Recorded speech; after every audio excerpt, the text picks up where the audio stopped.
Muy buenas tardes para todos. Un cordial saludo por parte de la empresa Grupo Soluciones Legales Corporativas. Les habla como su anfitriona la doctora Diana López, abogada especialista con más de 10 años de experiencia y actualmente me desempeño en el cargo de jefe jurídica. Por favor, vamos a esperar unos minutos mientras los asistentes se conectan. Gracias.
Buenas tardes para todos.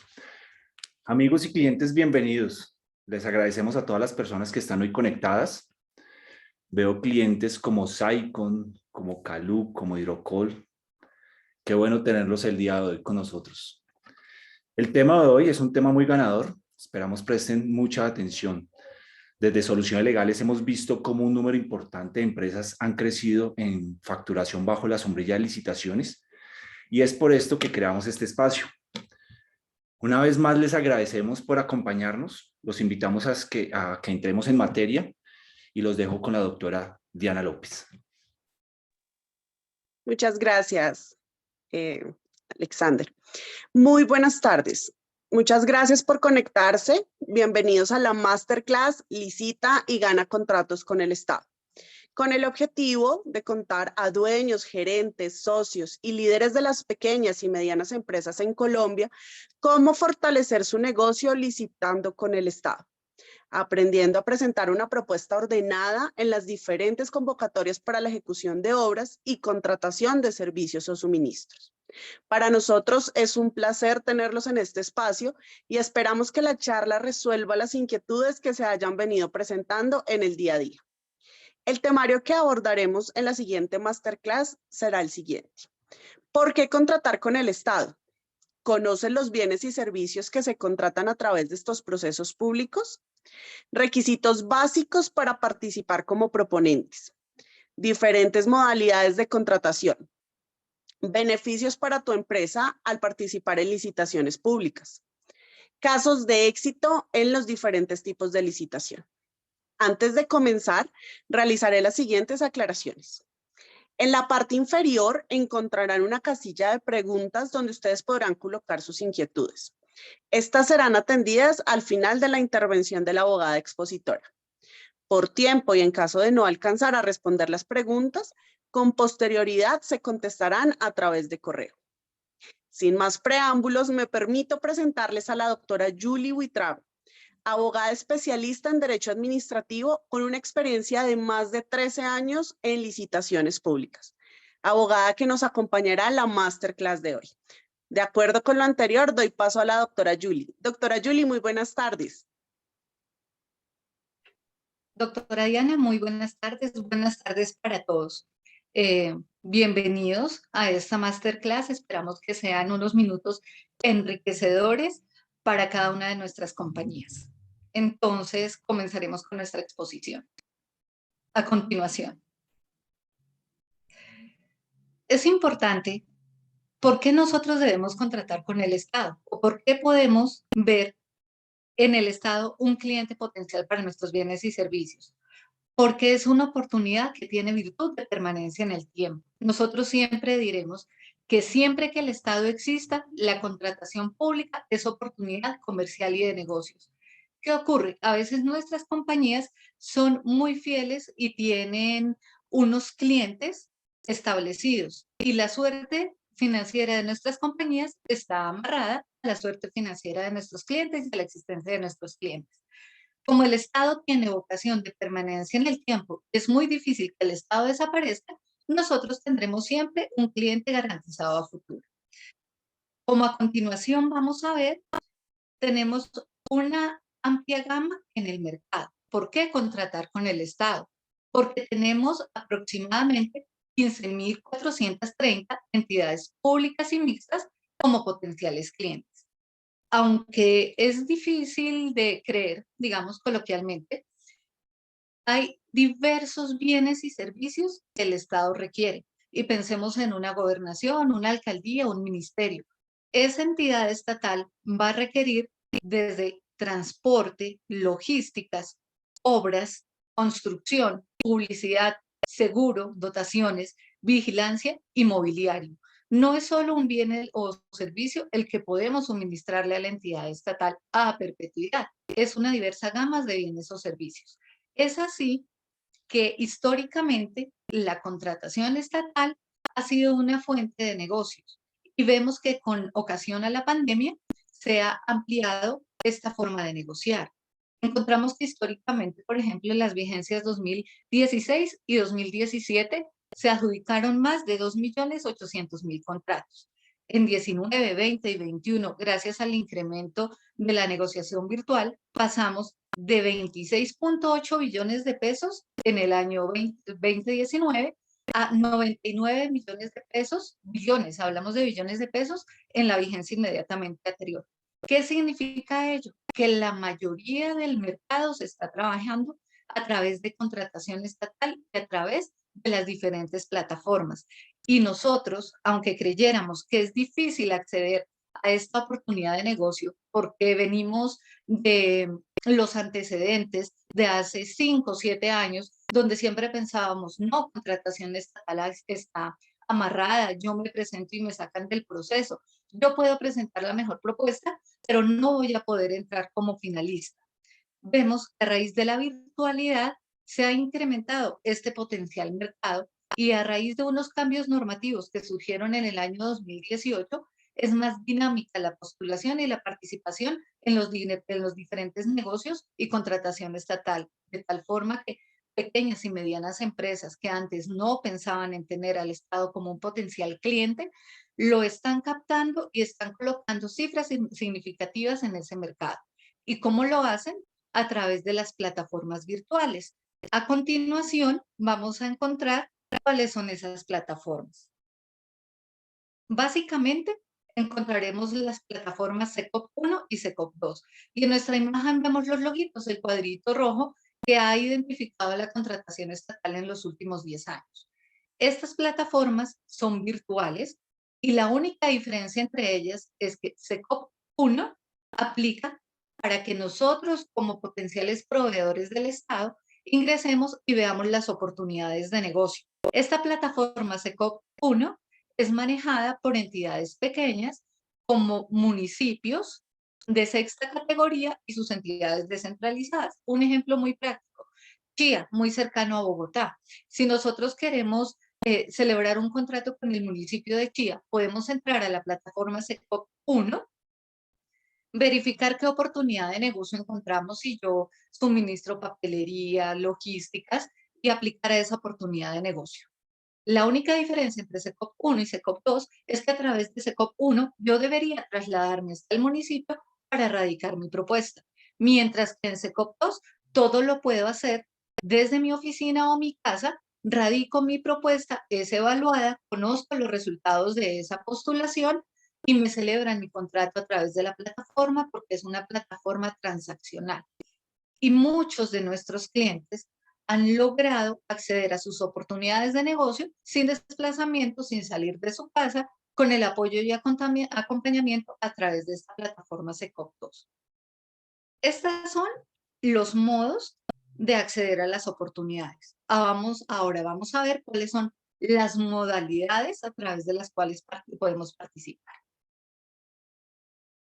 Generalmente se ha pensado, ay caramba, es que a través de la contratación estatal, las entidades solo contratan cuantías millonarias, 1.000 millones, 2.000 millones, 3.000 millones de pesos. Pero la norma ha sido tan sabia en esos temas, donde ha abierto la oportunidad para que pequeñas y medianas empresas sin experiencia en contratación estatal puedan postular y participar en ese gran mercado. Por eso estableció las modalidades de contratación. Si bien es cierto, la modalidad más grande y más compleja es la licitación pública, hay otras que son más dinámicas y nuestra sugerencia es ir paso a paso en el tema de contratación hasta llegar a licitar, a la licitación pública. ¿Cuál es la modalidad de licitación pública? Esta modalidad se aplica cuando vamos a contratar bienes o servicios de mayor cuantía para las entidades. Entonces, si estamos hablando de un ministerio o una descentralizada o una entidad como SENA, del orden nacional, encontraremos las licitaciones públicas que superan los 1.000 millones hacia arriba. Estos son unos procesos que se demoran perfectamente 2 meses en agotar el trámite de selección, donde básicamente nos van a verificar nuestra calidad de bienes o servicios y nos van a adjudicar unos puntajes adicionales. Actualmente nos califican siempre calidad y competitividad en esos procesos de licitación pública. El factor precio llega a ser determinante, pero no es el único que nos define esa licitación pública, esa participación en la licitación pública. Para participar en esta modalidad de licitación es necesario que contemos con el registro único de proponentes. ¿Qué se contrata a través de la licitación pública? Vamos a contratar obras o servicios de mayor cuantía. Si hablamos de una entidad del orden nacional superior a los 1.000 millones de pesos, por ejemplo, si hablamos de un municipio relativamente pequeño de sexta categoría, hablaríamos de cifras superiores a 300 millones de pesos. Pero entonces nosotros, nuestras compañías, podemos no estar interesados en esa gran modalidad de contratación. Entonces, ¿a qué podemos aplicar? A continuación, vamos a encontrar en la siguiente exposición la otra modalidad o las otras 3 modalidades.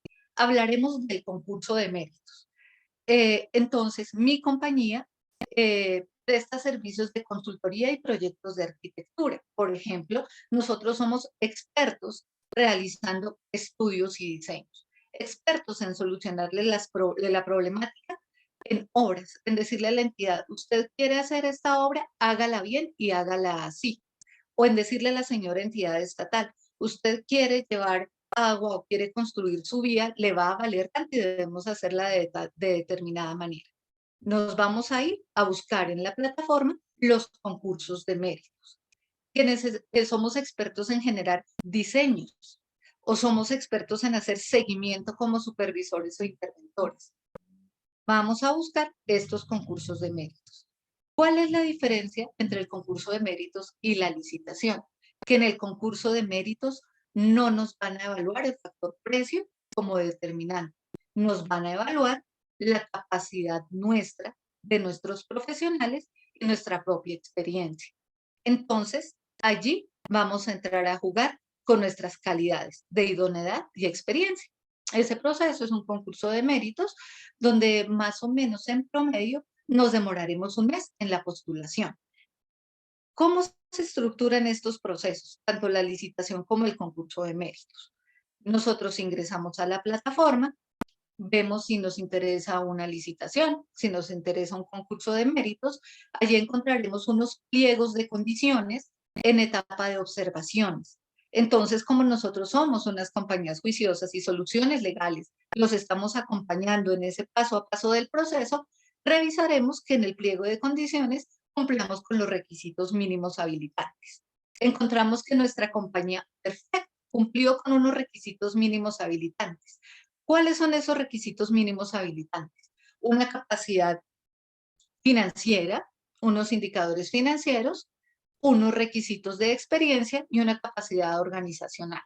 Hace unos años nosotros pensaríamos que eran unos requisitos de imposible cumplimiento, pero poco a poco la norma ha depurado esas costumbres no tan sanas de las entidades estatales de solicitar unos requisitos de imposible cumplimiento y ya están medianamente estandarizados esos requisitos, de tal forma que ya nos estamos alejando, la realidad de la contratación se está alejando de lo que se llamaba antes unos pliegos desastre.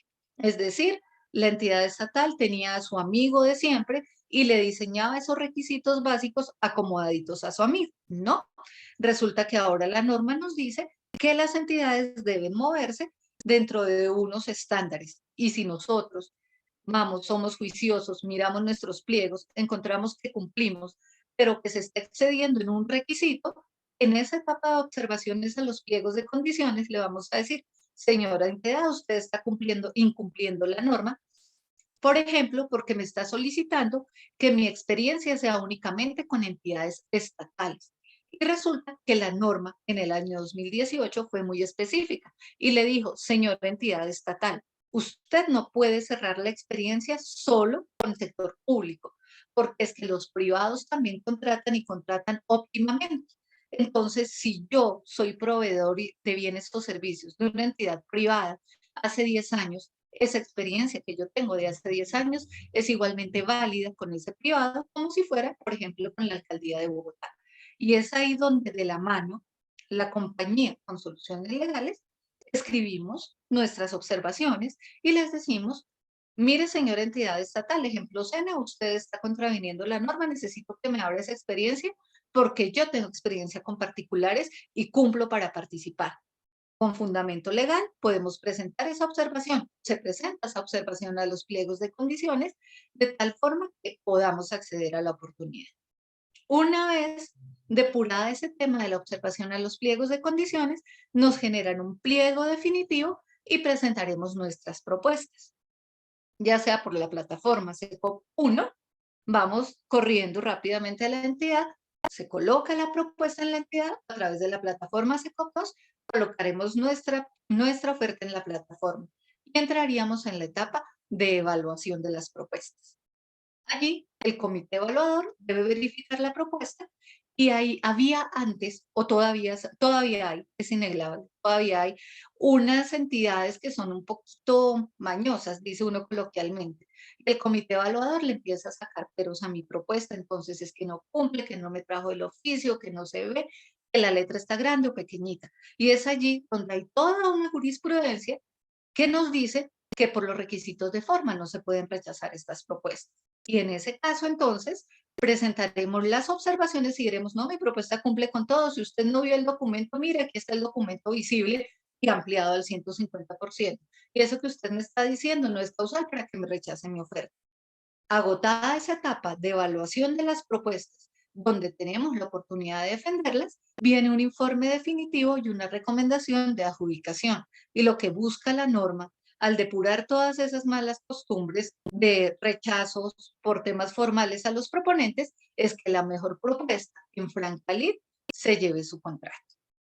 Ese pequeño procedimiento del que acabamos de hablar aplica para la licitación de la que ya habíamos hablado, para el concurso de méritos y para la siguiente modalidad de contratación que veremos a continuación, que es la selección abreviada de menor cuantía. Esta selección abreviada de menor cuantía es una de las de más común utilización y donde nosotros sugerimos participar. ¿Por qué?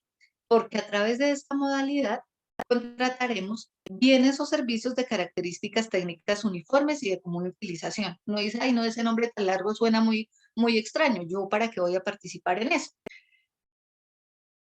En plata blanca y aterrizado, un bien técnico de característica uniforme es aquellos bienes que encontramos habitualmente en el mercado, que se diferencian en pequeños detalles unos de los otros, pero generalmente son habituales. Ejemplo, vehículos, papelerías, equipos de cómputo y los similares.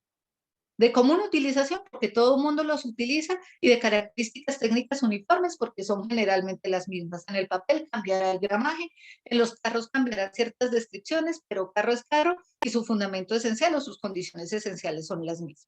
Entonces nos iremos a buscar, si yo suministro esos bienes o servicios, los procedimientos de subasta inversa. Y estos son más expeditos y sencillos porque agotamos la etapa de observaciones al pliego, vemos que no nos está pelenteando, no nos esté pidiendo nada extraño, y organizaremos nuestra propuesta económica y nuestro paquete de requisitos básicos. La diferencia de esta subasta inversa con las otras modalidades, como su nombre le indica, es que es una subasta y nos vamos para atrás. Y siempre lo explicamos coloquialmente, es como en la televisión que nosotros vemos personas postulando precios, pero no a vender más caro, sino a ofertar más económico. De tal forma que en estas subastas inversas podemos estar 5 finalistas y nos ponen un precio techo. Por ejemplo, nos dicen, vamos a comprar una camioneta para el transporte del representante legal de la entidad. El precio techo son 150 millones de pesos. Entonces, nos iremos a la subasta. Por ejemplo, vamos a contratar el suministro de papelería para toda la vigencia, o vamos a contratar el suministro de los computadores para toda la vigencia, es decir, para todo el año. Llegamos muy juiciosos a nuestra audiencia, nos van a decir, el precio techo son 120 millones de pesos. Y vamos a empezar los lances hacia abajo.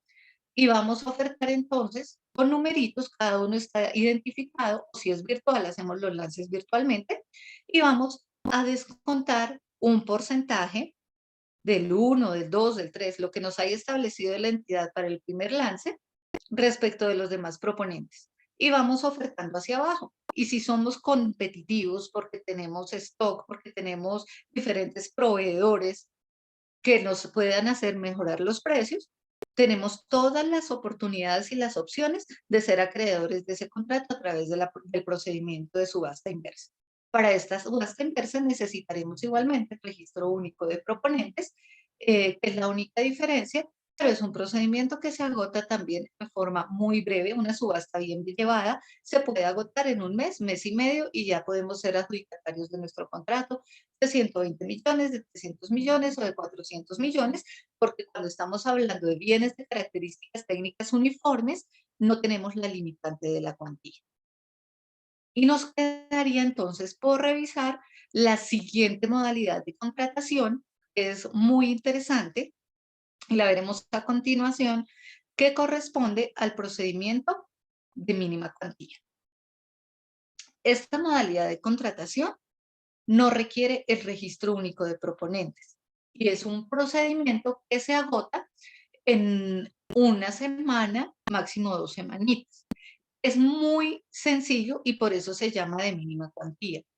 Básicamente, nos publican una invitación para presentar nuestras ofertas, nuestra compañía analiza si somos elegibles para el proceso. Por ser mínima cuantía, a través de esta modalidad podemos contratar cualquier variedad de bienes o servicios. Esta es la excepción a la regla, que sea la licitación. Entonces, simplemente nos vamos a fijar si es menor a 30 millones de pesos en los municipios pequeños de sexta categoría, y en las entidades nacionales podemos encontrar mínimas cuantías por el orden de los 100 millones de pesos. Vamos a revisar si mi objeto social me sirve, si yo suministro estructuras metálicas, papelería, equipos de cómputo, servicios de conectividad, de publicidad. Reviso unos requisitos mínimos. En esta mínima cuantía no nos piden registro único de proponentes. Hay algunas mínimas cuantías donde no me van a pedir experiencia. En estas mínimas cuantías no nos piden requisitos de liquidez, endeudamiento, capacidad financiera. Los documentos son muy básicos y el factor determinante es el precio. Y el tip es, o la sugerencia es, llevar nuestra propuesta muy ordenada. Y ese tip aplica tanto para los procesos grandes como los procesos pequeños. Nosotros hemos visto casos, por ejemplo, en licitaciones, que se han perdido licitaciones porque se hizo mal un cálculo y se presentó mal una ponderación de un consorciado, por ejemplo. Y era un tema netamente documental porque la persona que digitó la oferta le puso el punto donde no era. En las mínimas cuantías hemos visto que se estructura una oferta económica, pero colocan los centavos. Y hay entidades que nos dicen, no, usted tiene que redondear al peso. Entonces, la experiencia nos ha enseñado que en estos procesos de mínima cantidad, si nosotros somos competitivos, podemos ofrecer un precio económico en el mercado, obviamente sin irnos a pérdida, y somos muy cuidadosos con la parte documental, tenemos un éxito asegurado con nuestro proceso de contratación. Básicamente, en estas mínimas, y lo interesante es que cuando radicamos nuestra propuesta, van a revisar la propuesta más económica a la más costosa. Ejemplo, estamos participando en un proceso por el valor de 100 millones de pesos para hacerle el mantenimiento a unas oficinas estatales. Aquí no nos van a pedir, nos pueden pedir, sí, eventualmente un director, un residente de obra, pero no nos van a pedir ni liquidez, ni endeudamiento, ni razones de cobertura de interés, ni indicadores financieros. Y nos presentamos, nosotros fuimos juiciosos, hicimos un buen estudio de mercado y dijimos, de estos 100 millones de pesos yo puedo ser competitivo porque tengo mis profesionales, porque tengo insumos, porque tengo proveedores, y me voy a presentar por 85 millones de pesos. Los demás oferentes se presentaron por 87, por 90 y 95. La entidad estatal está obligada a revisar mi propuesta de 85 millones de pesos. Si yo cumplí con mis documentos básicos, que son muy básicos, Cámara de Comercio, aportes a Seguridad Social, RUT, no revisan las otras propuestas y simplemente dicen, la propuesta presentada, ejemplo, soluciones legales, fue muy juicioso, trajo su propuesta en orden, se le adjudica el contrato. Y ni siquiera revisaron las otras propuestas. Esta mínima cuantía es una opción muy interesante en las condiciones actuales del mercado.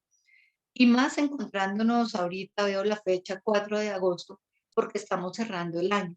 Y resulta que como buenos colombianos, dejamos las entidades estatales todo para última hora.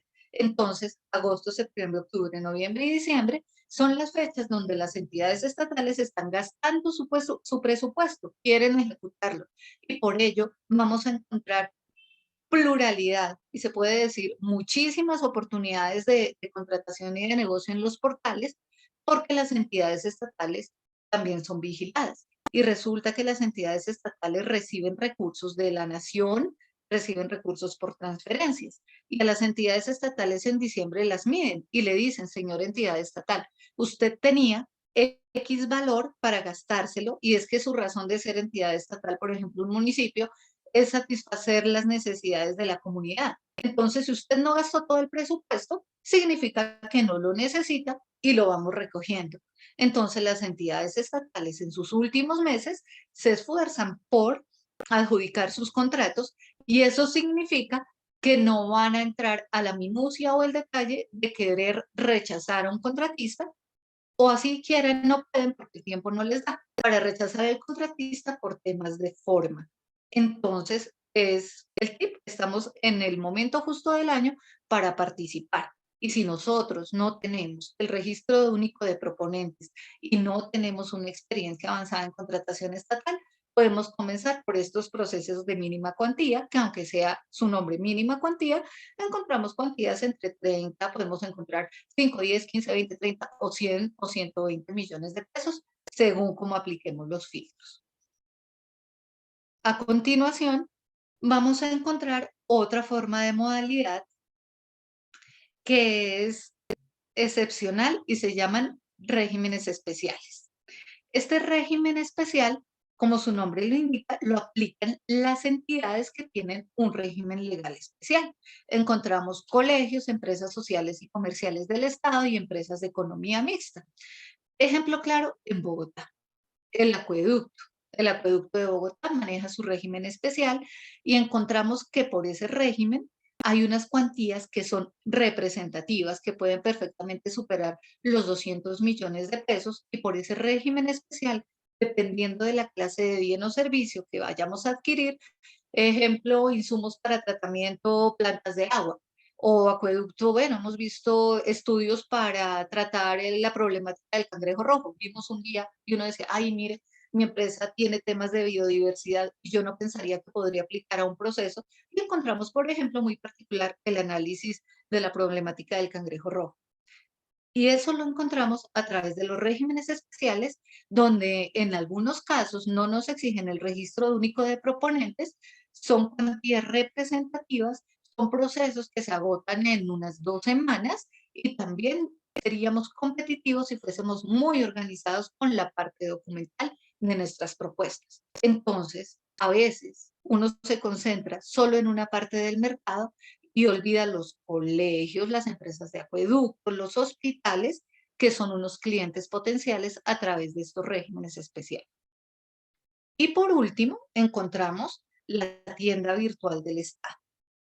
En la siguiente exposición, muy cortica, a continuación, vamos a ver los acuerdos marco de precio.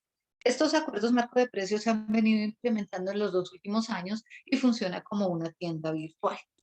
Aplica para bienes, ya habíamos hablado de los bienes técnicos de características uniformes y común utilización, que es un término largo y uno a veces dice, no, ¿y eso qué es? Entonces son los bienes que utilizamos habitualmente y tienen unas especificaciones semejantes.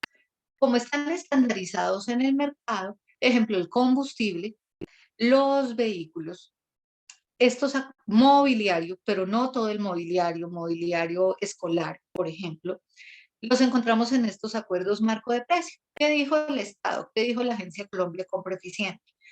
Es como un gran supermercado, entonces los vamos a encontrar los oferentes organizados en grupitos. Si yo necesito, por ejemplo, combustible, hay unas fechas de implementación de estos acuerdos marco de precio, y si yo suministro combustible y estoy ubicado, bueno, un cliente nos hacía la pregunta en Arauca, por decir algo. En Arauca aplican los acuerdos marco de precio, entonces vamos a mirar, yo estoy ubicado en Arauca, soy proveedor de combustible, ay, miren, Arauca sí me aplica el acuerdo marco de precios, yo me inscribo, monto mis documentos en la plataforma y quedo como posible proveedor. Por estos acuerdos marco de precio, las entidades estatales están obligadas a irse a esa tiendita virtual y decir, por ejemplo, yo estoy en Arauca, necesito comprar mi servicio de internet o mi servicio de combustible, encuentro que me aplique el acuerdo marco de precios y aquí están inscritos mis proveedores.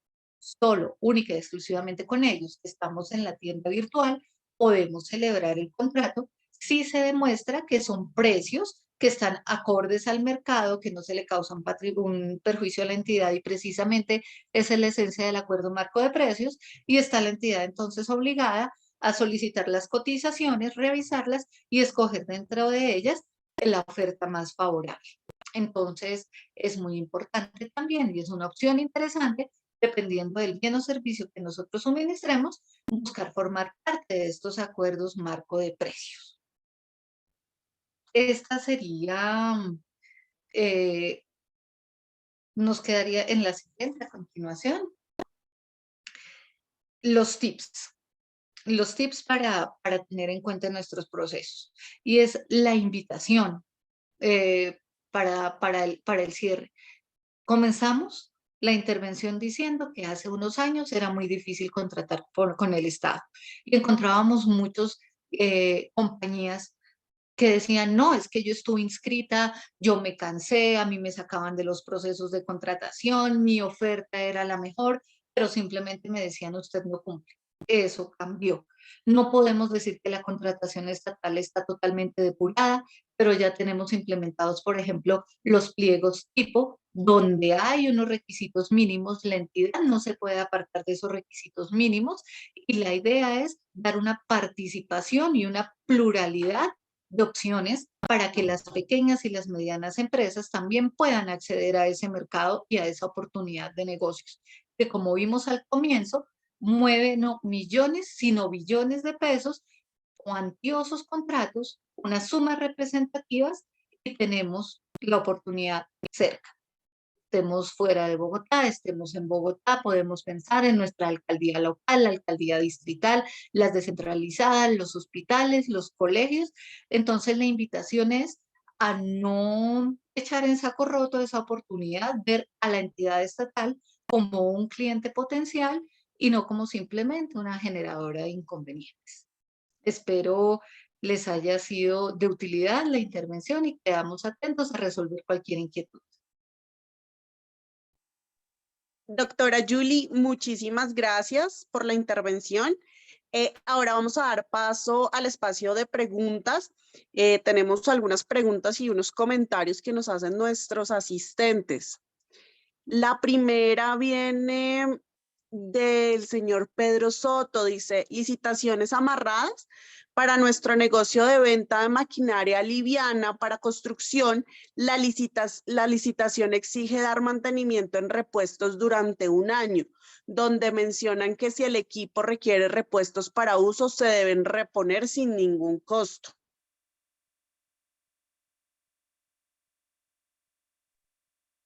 Bueno, esas pequeñas nudos, dice uno, que le ponen a las licitaciones, a los pliegos de condiciones, precisamente para eso está la etapa de observaciones al pliego de condiciones y depende cómo nosotros lo expresemos. Por ejemplo, yo puedo decirle, señora entidad estatal, es que el contrato es conmutativo y sinalagmático y resulta que yo seré un colaborador suyo, pero tengo derecho a percibir mi utilidad. Y ese requisito de calidad que usted está solicitando es ilegal, porque resulta que va a causar un posible desequilibrio económico. Señora entidad, por favor, le pido respetuosamente modificarlo. Y por eso hablábamos al comienzo que es muy importante la etapa de observaciones a los pliegos de condiciones. Y es que las entidades no se mandan solitas. Las entidades tienen un área de control interno y también tienen una verificación obligatoria de los entes de control como la Procuraduría o la Personería, dependiendo de la entidad en esos procesos. Y la Agencia Colombia Compra Eficiente ya se ha pronunciado con suficientes fundamentos. Entonces, lo que se puede hacer o lo que uno dice cuando esos procesos amarrados es escribamos las observaciones, copiemos a los entes de control y busquemos que desmonten esos amarres o lo que se llama esos nudos de los pliegos de condiciones. Muchas gracias, doctora Julie. El señor Jorge Ángel manifiesta lo siguiente: excelente la charla, pero el mundo real es otro. Ejemplo, acaban de rechazar mi oferta a un concurso de méritos por no haber autenticado la carta de erradicación de la propuesta. Presentamos observaciones a la evaluación con soporte jurídico sustentado en conceptos, sentencias y demás emitidos por Colombia Compra Eficiente y por el Consejo de Estado. Aún así, hoy se ratifican en que no y punto. Es desmotivante cómo manejan las cosas en muchos municipios de este país. Y el punto, municipios. Esa palabra es clave, porque es que hay, y da lástima decirlo, y me acuerdo mucho en una conferencia donde alguien decía, no voy a decir la región del país, pero simplemente le exigía que cumpliera con la ley 80 y le decía, es que allá la ley 80 no pegó. Entonces, hay algunos municipios donde consideran que por estar distantes o bueno, sus condiciones, hacen caso omiso a la ley 80. Y es una de las preguntas que siempre nos hacen. Yo presenté mi propuesta, era el justo ganador. ¿Yo me quedo ahí con lo que me diga la entidad o qué puedo hacer? Y esa es la doble opción de la contratación estatal. No es un mundo ideal, no estamos en un paraíso, pero sí la misma jurisprudencia y la misma evolución normativa nos da herramientas para defendernos. Entonces, después de todo el preámbulo, para efectos prácticos. Si yo presento mi propuesta, me la evalúan, yo presento las observaciones y me la rechazan, si es una licitación, la norma me dice que yo puedo presentarle ante ante el representante legal de la entidad que reconsidere, porque es que a mí me evalúa mi propuesta un comité evaluador, pero es que ese comité evaluador lo que emite es una recomendación y el representante legal de la entidad puede apartarse de esa recomendación. Si la adjudican anómalamente, yo puedo solicitar, la norma me dice que no procede recurso alguno de reposición, pero puedo presentar una solicitud de revocatoria directa. Y si me la resuelven y la entidad es terca, y yo digo, no, yo voy a ir hasta el final porque quiero defenderme y sé que mi propuesta es la mejor, puedo irme a un juzgado, que es una autoridad imparcial, y decirle, mire, señor juez, esta entidad me rechazó indebidamente por A, B, C y D, mi propuesta era la ganadora, y entonces yo tengo derecho a que usted, señor juez, me reconozca la utilidad que dejé de percibir con ese contrato que me quitaron y que fue anómalamente adjudicado a otro. Y más con ese requisito que la presentación personal, si ya no estamos en el siglo pasado, y tiene usted toda la razón en defender su propuesta. Entonces, puede acudir a la revocatoria o acudir a la acción a la nulidad y posteriormente a la acción contractual. Y sí, es complejo, es desmotivante que a uno le rechacen su propuesta, pero es importante también participar y saber hasta dónde tengo derechos como proponente. Gracias, doctora Julie. La señora, el señor Elías Blanco nos dice, ¿y la contratación directa qué requiere? Bueno, nosotros omitimos el tema de la contratación directa porque no es un proceso competitivo. Para ser francos, para ser muy francos, la contratación directa requiere que la entidad estatal sea amigo o conocido mío, que cumpla con unos estándares mínimos. A través de la contratación directa se contratan, valga la redundancia, los servicios profesionales y de apoyo a la gestión. Por ejemplo, una entidad necesita un ingeniero o un arquitecto que esté semipermanente acompañando la estructuración de sus procesos internos, los estudios de mercado, las supervisiones. Entonces, la norma le da esa facultad a la entidad de hacer su contrato directo porque es un servicio profesional. Ejemplo, cuando vamos a contratar un abogado, yo contrato mi abogado de confianza.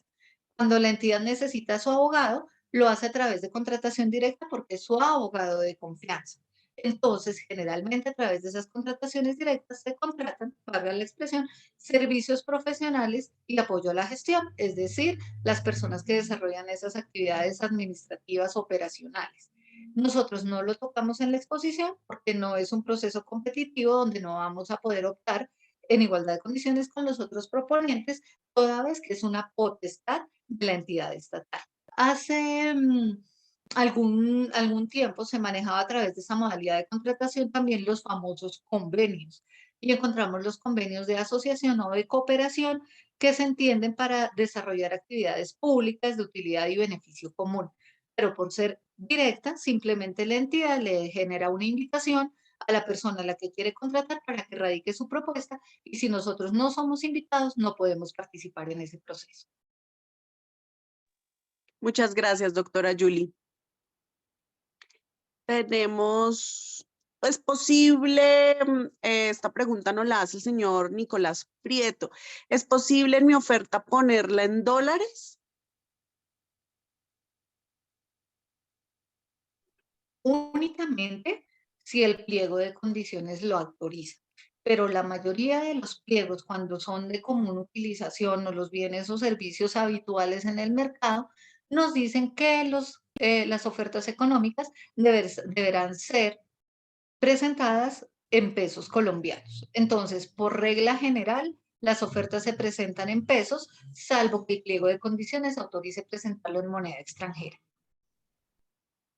Muchas gracias. La señora Edna Olaya Martínez nos hace esta pregunta. Buenas noches, una consulta. ¿Se requiere RUP para toda la modalidad de contratación? No, para los procesos de mínima cuantía, que no son tan mínimas, porque hablamos de procesos de 100, 120 millones, y para podemos hablar del 50% de los procesos de régimen especial, entendidos como hospitales, colegios, universidades. ¿Quién iba a pensar, por ejemplo, que la Universidad Nacional o la Universidad Distrital manejan su régimen especial? No se requiere el registro único de proponentes. Muchas gracias, doctora Julie. Tenemos otra pregunta del señor Leonel Guarín. Dice, tenemos una licitación en la que la entidad generó la evaluación a las ofertas y sobre ella se presentaron una cantidad importante de observaciones con la cual cambiaría el proveedor que ocupa la casilla 1. Eso se publicó desde el 30 de julio y a la fecha no han respondido. Bueno, el manejo de los cronogramas de las entidades estatales es potestativo del comité evaluador y de la misma entidad. Nosotros hemos visto licitaciones complejas por el orden de los 120 proponentes, donde perfectamente esa etapa de adjudicación y de asignación de puntaje puede tomar 1, 2 o 3 meses dependiendo de la complejidad. Lo que sí es importante es tener en cuenta que la entidad modifique a través de adenda esos cronogramas, porque si la entidad nos dijo, por ejemplo, la adjudicación se realizará o la decisión definitiva el día 15 de julio y no generó una adenda para modificar esa fecha, ya perdió la oportunidad y eso significaría un vicio del proceso que echaría para atrás todo el proceso de selección.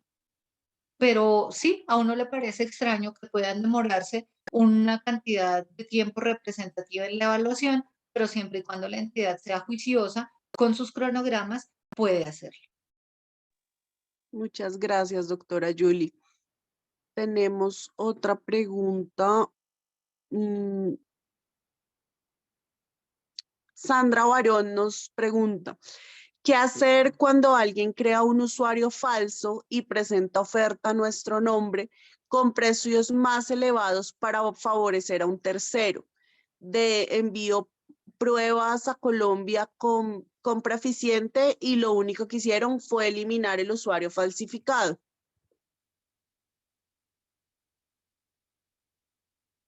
Para efectos de contratación estatal, la Agencia Colombia Compra Eficiente en efecto maneja el tema de los usuarios.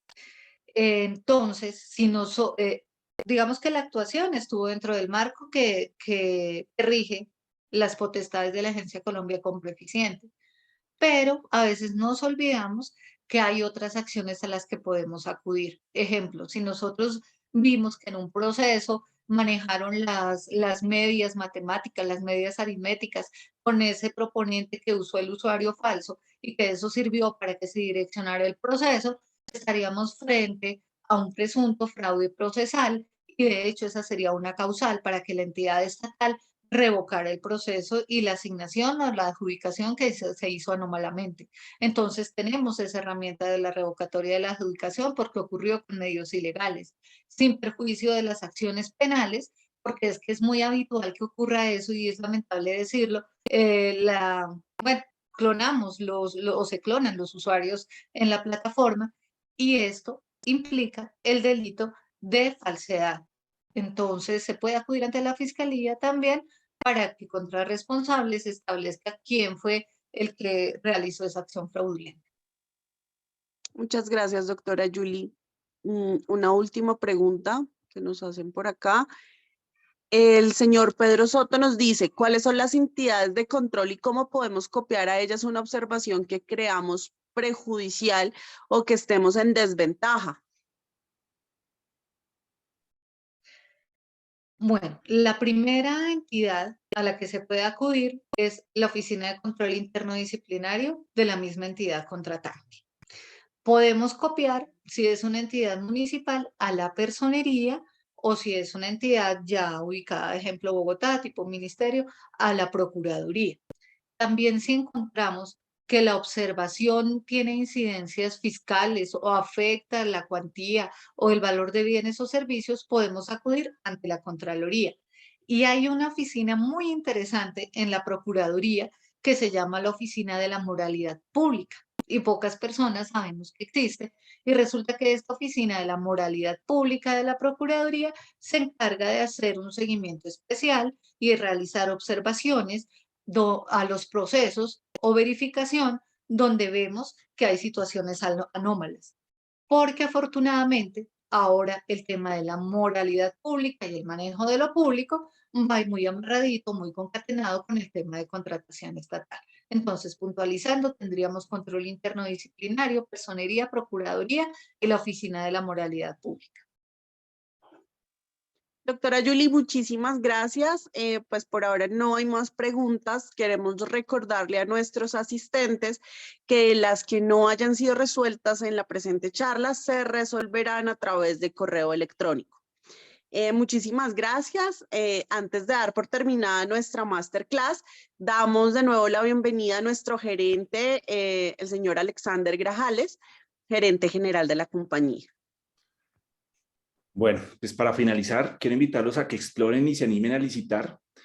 Este es un excelente vehículo para sus empresas, para que sus empresas sigan creciendo. En Soluciones Legales hemos evidenciado el impacto positivo que esta actividad genera para nuestros clientes y por eso la invitación. Sabemos del paradigma que existe con las licitaciones. Sin embargo, podemos darles un parte de tranquilidad, como lo mencionaba la doctora Julie, que es un proceso que si se hace correctamente y con la asesoría adecuada, no van a necesitar entregar dineros para ganar proyectos. Espero se animen, liciten con nosotros y aprovechen lo que resta del año. Es una muy buena época para licitar y ganar. Feliz noche para todos.